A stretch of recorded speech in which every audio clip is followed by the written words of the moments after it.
vous savez que ça fait quelques années qu'on parle de la livraison par drone.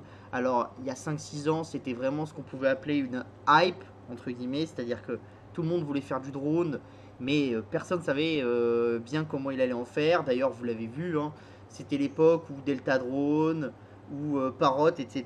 étaient montés à des valorisations ahurissantes sur l'idée que le drone c'était quelque chose qui allait exploser. Il s'avère que c'est plus compliqué que prévu. Pourquoi? Parce que il faut amener les drones à un certain endroit. Vous avez des problématiques de réglementation, ce genre de choses. Ce qui est bien ici avec l'exemple de Royal Mail, c'est que ça vous montre la maturation du processus et le fait que ce secteur arrive vraiment à une ère de maturité.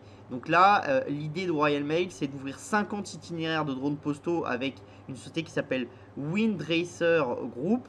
Vous voyez, c'est le drone qui est ici. Donc c'est un drone lourd qui est capable de traverser des environnements complexes. Et l'idée c'est quoi pour Royal Mail?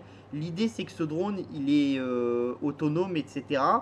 Et en fait, on va aller l'amener sur des petites îles anglaises ou sur des endroits de l'Angleterre qui sont assez éloignés du reste, d'accord? Donc ont un coût carbone pour une livraison qui est important parce qu'il y a peu d'habitants, donc y envoyer un gros camion c'est compliqué, parce que sinon il faut y aller par bateau ou directement par avion ou par hélicoptère et du coup la livraison est beaucoup plus complexe. Donc ça permet à Royal Mail de livrer plus efficacement. Pourquoi? Parce qu'avec un drone lourd comme ça, vous pouvez livrer dans des temps où les ferries ne peuvent pas passer, ce genre de choses. Donc dans des mini tempêtes, le drone passe, le ferry ne passera pas, d'accord. Donc ça c'est un avantage concurrentiel assez important pour le drone lourd. Vous avez aussi un autre avantage, c'est que le coût carbone est beaucoup moins élevé. Bah, ça c'est normal, hein, transporter avec un ferry et transporter avec un drone, c'est pas du tout la même chose, d'accord.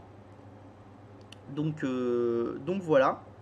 Et l'idée, c'est vraiment de déployer ça avant tout sur 50 nouveaux itinéraires très complexes, d'accord? Vraiment très complexes. Donc des petites îles, des choses comme ça, des choses vraiment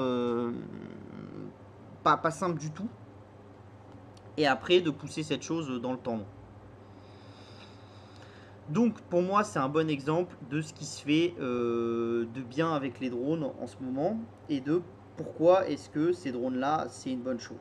D'accord? Et pourquoi est-ce que il faut surveiller ça? Parce qu'entre guillemets, c'est une première étape, ce passage par des systèmes de drones un peu où vous allez vraiment sur des thématiques complexes pour après aller sur des thématiques plus générales.